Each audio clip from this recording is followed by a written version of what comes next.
Hello student, my self Sunil मंत्री and you are watching जागृति learning app. और इसमें जो अपन ने 11th क्लास में जो प्रीवियस टॉपिक पढ़ा था वो एटॉमिक स्ट्रक्चर चैप्टर चल रहा था और उसी के अंदर अपन ने बोर मॉडल को कंप्लीट कर लिया था। बोर मॉडल में कुछ न्यूमेरिकल क्वेश्चंस भी अपन ने कराए थे। उसी मॉडल को अपन आगे और आगे करते हैं इसमें, ताकि उससे रिलेटेड जितने भी टॉपिक्स हैं वो सारे कवर हो जाएं। तो बोर मॉडल में जो अगला टॉपिक आ रहा है कि भाई अपन को एनर्जी का डिफरेंस कैसे कैलकुलेट करना है। तो कैलकुलेशन ऑफ, हेडिंग लगा देते हैं इसका, calculation of difference in energy, difference in energy. तो बोर मॉडल में जो एनर्जी का जो डिफरेंस है वो कैसे कैलकुलेट करना है, इसको अपन कैलकुलेट करते हैं। लास्ट जो प्रीवियस क्लास में अपन ने जो पढ़ा था उसमें एनर्जी का फॉर्मूला पढ़ा था, ये आपको याद होगा। ये मैंने लिखा था, आपको मालूम है, E n is equal to -2.18 into 10⁻⁻18 into Z square upon n square. और इसकी यूनिट जो आई थी वो क्या आई थी, जूल। तो ये फॉर्मूला से अपन ने क्या निकाला था, यहाँ पे एनर्जी कैलकुलेट किया था, एनर्जी की वैल्यू निकाली थी कि भाई कितना अपन एनर्जी इसमें कैलकुलेट कर सकते हैं। अब इसी के अंदर अपन कहते हैं, मान लो डिफरेंस इन एनर्जी अपन को निकालनी है, टॉपिक करना है।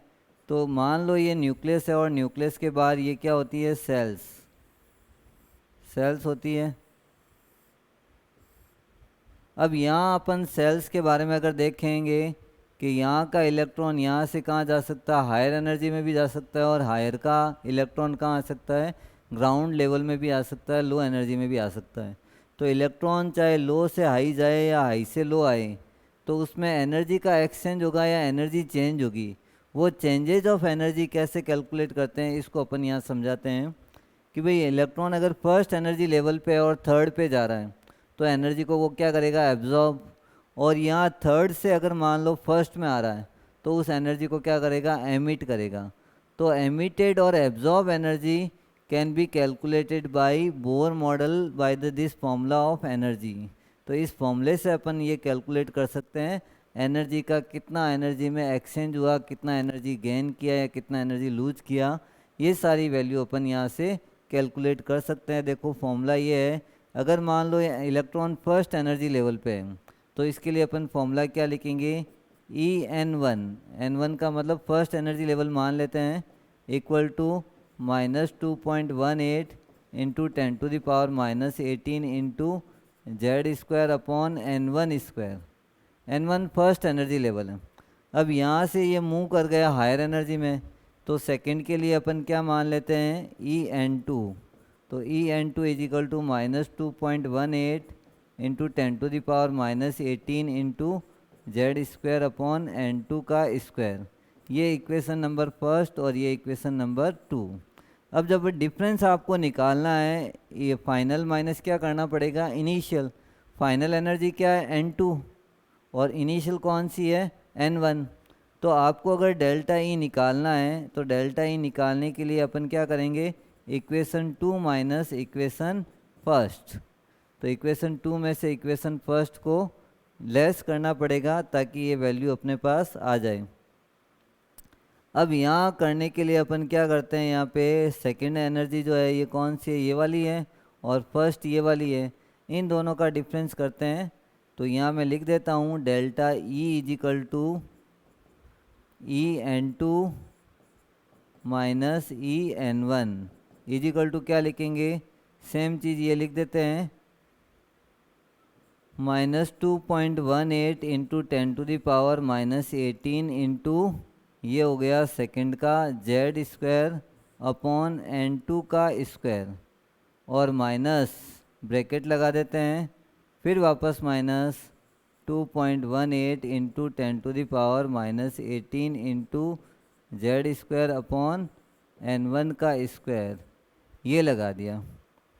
अब ये अपन ने लगा दिया फॉर्मूला, और आपको इसमें क्या निकालना है, डिफरेंस निकालना है। तो E2 माइनस E1 या EN2 माइनस EN1 को अपन क्या बोलते हैं, डेल्टा E, और डेल्टा E का मतलब क्या हो गया, डिफरेंस इन एनर्जी। अब इसको जब सॉल्व करेंगे तो माइनस इंटू माइनस क्या हो जाएगा, प्लस, और प्लस वाली वैल्यू को अपन आगे ले लेंगे और माइनस वाले को पीछे लिखेंगे। तो नेक्स्ट पेज पे इसको लिखते हैं अपन, डेल्टा E इक्वल टू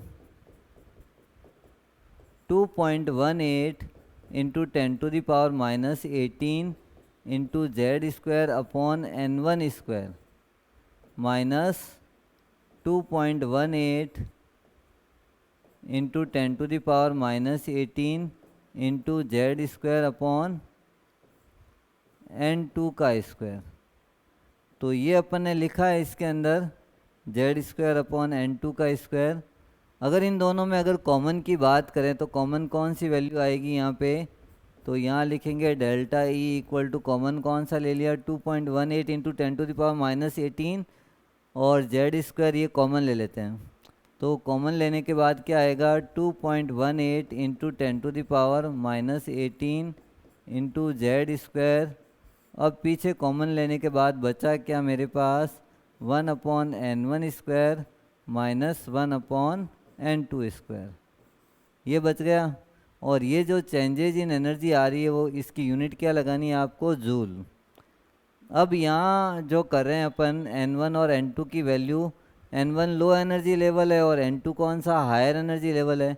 तो ये जो एनर्जी एब्जॉर्ब होगी, लो से अगर कोई इलेक्ट्रॉन हाई पे जाता है तो एनर्जी को क्या करेगा, एब्जॉर्ब करेगा। और यहाँ Z जो है हाइड्रोजन के लिए, Z कितना होता है फॉर हाइड्रोजन, ये होता है 1, हाइड्रोजन के लिए 1 होता है। तो ओनली अगर हाइड्रोजन के लिए मॉडल बनाए, डिफरेंस निकाला है, तो डेल्टा E इक्वल टू ये फॉर्मूला बन सकता है 2.18 into 10⁻⁻18 into 1/N1 square minus 1/N2 square, और ये भी किस में आ रहा है, जूल में। तो ये सिर्फ हाइड्रोजन के लिए है। अगर कोई दूसरा एलिमेंट आपको मिले कि लिथियम के लिए निकालो तो Z की वैल्यू आपको पुट करनी पड़ेगी। अगर कोई दूसरा एलिमेंट बेरिलियम बोरोन के लिए निकालो तो भी आपको Z की वैल्यू पुट करनी पड़ेगी। अदरवाइज़ ये आपको फॉर्मूला अप्लाई कर सकते हैं और इसमें डेल्टा E की वैल्यू कैलकुलेट कर सकते हैं। अब यहाँ पूछेंगे कि मान लो एनर्जी एब्जॉर्ब या एमिट होगी, लो से अगर हाई जाएगा तो एनर्जी एब्जॉर्ब होगी और हाई से अगर लो जाएगा तो एनर्जी एमिट होगी। अगर आपको मान लो न्यूमेरिकल क्वेश्चन मिलता है और इसमें नेगेटिव डेल्टा E की वैल्यू प्लस माइनस कुछ भी आ सकता है, लेकिन N1 आप लोवेस्ट ले लेना ताकि जो आंसर आए वो हमेशा प्लस में आए। N1 की वैल्यू लो लेंगे और N2 की वैल्यू हायर ले लेंगे, जो भी डिफरेंस आएगा तो वो प्लस में आएगा। इसके अलावा ये आएगा कि अगर ऊपर से नीचे आ रहा है, हायर से कहाँ जा रहा है, लो में जा रहा है, तो एनर्जी को एमिट करेगा। लेकिन लो से अगर हाई जाएगा तो एनर्जी को क्या करेगा, एब्जॉर्ब करेगा। वो एनर्जी अपन को कैलकुलेट कर सकते हैं। तो यहाँ डेल्टा E जो है ये निकालना है, इसकी वैल्यू जो फॉर्मूला मैंने आपको बता दिया इस तरीके से आपको निकालना है। इसके बाद में यहाँ जो एमिटेड और एब्जॉर्ब एनर्जी है उससे रिलेटेड कितनी फ्रिक्वेंसी एमिट होगी या एब्जॉर्ब होगी या कितनी वेवलेंथ निकलेगी एनर्जी की, वो अपन कैसे कैलकुलेट करते हैं, इसी को अपन आगे बढ़ाते हैं। तो फ्रीक्वेंसी के लिए फॉर्मूला क्या आएगा ये अपन करते हैं। ये अपन ने एक चीज़ पढ़ा हुआ है, डेल्टा E इक्वल टू क्या होता है, एच न्यू होता है। तो एच न्यू क्या होता है, प्लांक्स जो है एच कांस्टेंट है, प्लांक कांस्टेंट, और न्यू क्या हो गया, फ्रीक्वेंसी। तो डेल्टा E की जगह आप लिख सकते हैं h nu equal to 2.18 into 10⁻⁻18 into Z ले लो भले ही, या हाइड्रोजन अगर लेना है तो जेड लो, अदरवाइज लेने की ज़रूरत नहीं है। तो डायरेक्ट लिख लेते हैं अपन 1/N1 square minus 1/N2 square, ये लिख दिया। अब यहाँ मेरे को सिर्फ क्या निकालना है, न्यू निकालना है। तो एच की वैल्यू को यहाँ डिवाइड में लिख देंगे। तो नेक्स्ट पेज पे आते हैं, इसको न्यू इक्वल टू मैं लिख देता हूँ 2.18 into 10⁻⁻18 into 1/N1 square minus 1/N2 square और यहाँ जो वैल्यू आएगी वो कितनी आएगी 6.62 इंटू 10⁻⁻34 ये लिख दिया। फ्रीक्वेंसी जो आती है अपन को यूनिट याद रखनी है, हर्ट्ज होती है। फ्रीक्वेंसी की यूनिट क्या होती है? हर्ट्ज। और अब मेरे को अगर न्यू निकालना है तो न्यू के लिए लास्ट फॉर्मूला मेरे पास आएगा 3.29 इंटू 10⁻15 और इसके आगे अगर जेड स्क्वायर लगाओगे तो दूसरे एलिमेंट के लिए, लेकिन हाइड्रोजन के लिए जेड लगाने की ज़रूरत नहीं है। 1/n1² माइनस 1/n2² और ये आ गया फ्रीक्वेंसी की यूनिट हर्ट्ज। n1 लोवेस्ट ले सकते हैं और n2 हाईएस्ट ले सकते हैं ताकि आंसर जो है नेगेटिव पॉजिटिव नहीं आए। लो से हाई में जाएगा तो कितना फ्रीक्वेंसी इससे एमिट होगा ये अपन इसमें एमिट या एब्जॉर्ब होगा ये इससे अपन निकाल सकते हैं। अब आपको पूछे कि इसमें वेवलेंथ या वेव नंबर क्या होंगे तो वो भी अपन इससे निकाल सकते हैं फॉर्मूले से। अपन ने जो फॉर्मूला पढ़ा था वो क्या पढ़ा था? C = न्यू लैम्बडा और न्यू = क्या पढ़ा है यहाँ पे? New = C/λ। तो अगर मैं न्यू को हटा के C/λ लिखूँ तो फॉर्मूला क्या आएगा? C/λ क्या लिख सकता हूँ? 3.29 इंटू 10⁻15 1/n1² माइनस 1/n2²। ये आ गया। अब यहाँ C की वैल्यू ये आपको याद रखनी है। C की वैल्यू कितनी होती है? 3 × 10⁸ मीटर पर सेकेंड यही होगी। ये वैल्यू अगर पुट कर देते हैं तो 1/λ क्या आ जाएगा? मेरे पास आंसर आ जाएगा 3.29 इंटू 10⁻15 अपॉन 3 × 10⁸ और इंटू क्या आ गया? 1/n1² minus 1/n2²। ये आ गया। अब ये 1/λ को अपन क्या बोलते हैं? न्यू बार। न्यू बार का मतलब होता है कि वेव नंबर। अब वेव नंबर कैलकुलेट करने के लिए आपको इस फॉर्मूले का यूज करना है और इसकी यूनिट जो लगानी है आपको मीटर इनवर्स। ये इसकी यूनिट लगानी है वेव नंबर की। और अगर आपको फ्रीक्वेंसी कैलकुलेट करनी है तो इस टाइप से आपको कैलकुलेट करना है। और डेल्टा ई कैलकुलेट करना उसका फॉर्मूला मैंने पहले बता रखा है। प्रीवियस जो चैप्टर पॉइंट था उसमें ये डेल्टा ई कैलकुलेट करने के लिए है। और ये 2-3 फॉर्मूले ये इम्पोर्टेंट है। इस पे न्यूमेरिकल्स आपके बन सकते हैं और कैसे न्यूमेरिकल बनते हैं उसके लिए अपन एक क्वेश्चन करके बताते हैं किस टाइप से इस पे क्वेश्चन बनेगा। तो देखो बच्चों क्वेश्चन क्या बनेगा। In hydrogen atom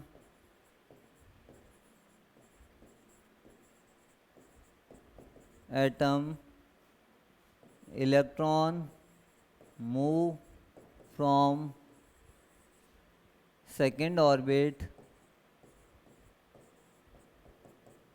to fifth orbit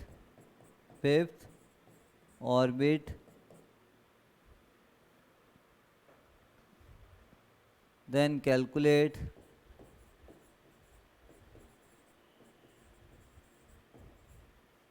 difference in energy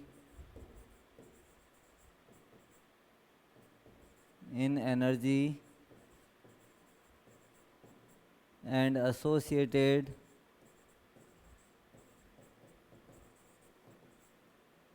frequency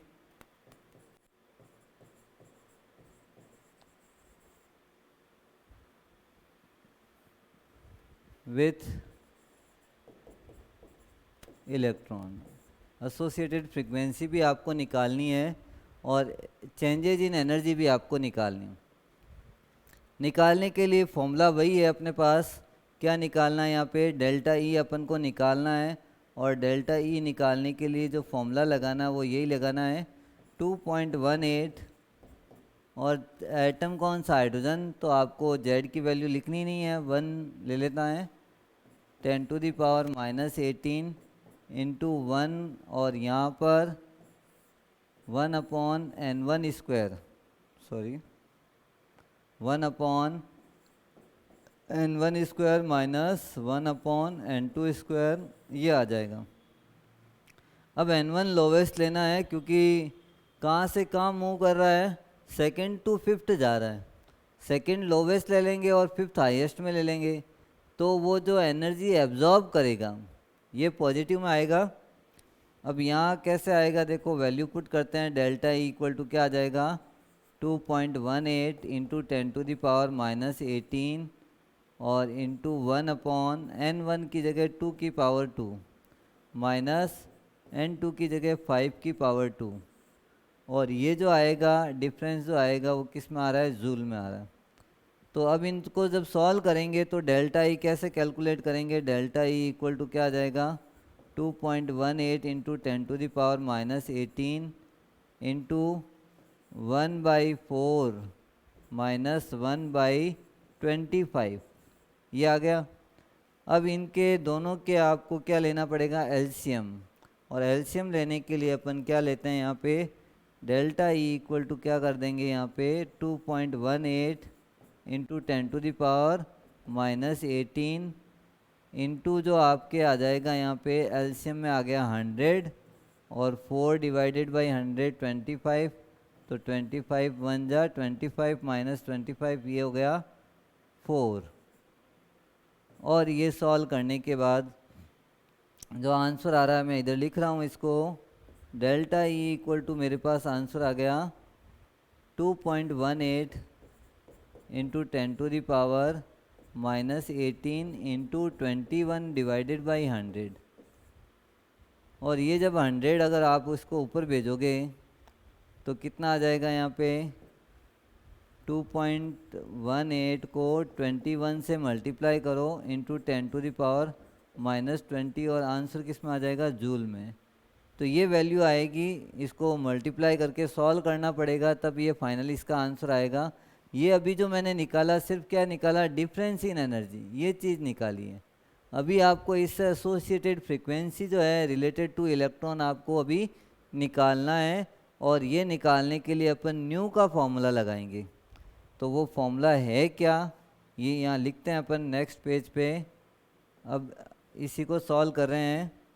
new equal to जो फॉर्मूला था ये कितना था 3.29 into 10⁻⁻15 into 1/n1 square minus 1/n2 square.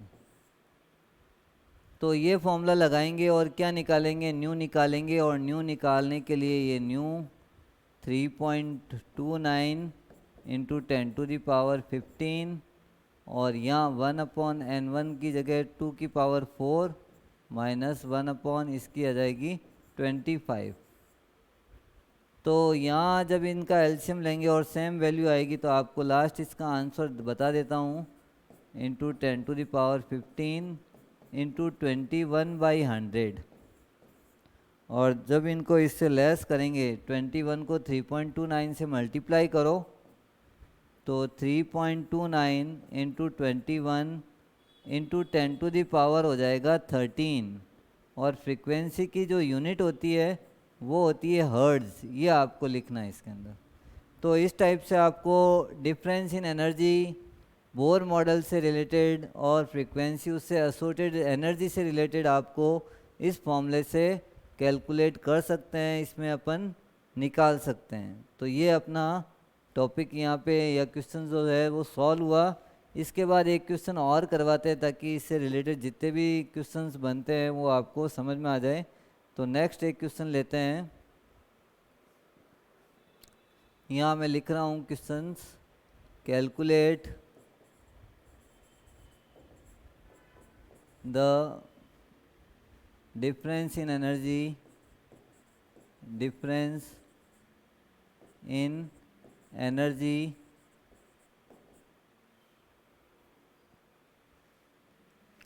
and wave number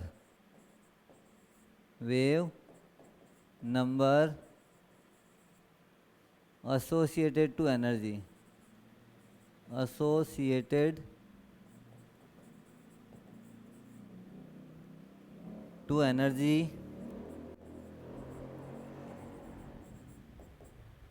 if electron move third orbit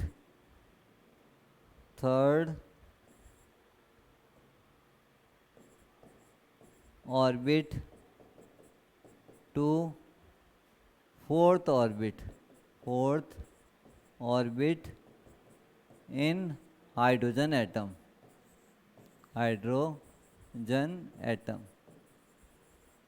अब यहाँ हाइड्रोजन की जगह हीलियम भी अगर दे तो जेड की वैल्यू आपको रखनी पड़ेगी उस फॉर्मूले में, बाकी इसमें कोई ज़्यादा कॉम्प्लिकेशंस नहीं है।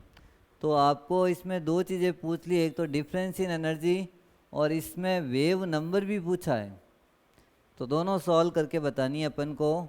तो delta E difference in energy को कैलकुलेट कर लेते हैं यहाँ से 2.18 इंटू 10⁻। चलो हाइड्रोजन से रिलेटेड तो अपन ने एक क्वेश्चन कर लिया है, इसमें थोड़ा सा चेंज करते हैं ताकि क्वेश्चन का टाइप भी थोड़ा डिफरेंस हो जाए। इस हाइड्रोजन को हटा के मैं क्या कर देता हूँ, हीलियम प्लस, या इसकी ब्रैकेट में लिख देता हूँ He प्लस आयन। एटम की जगह भी क्या कर देते हैं यहाँ पे आयन।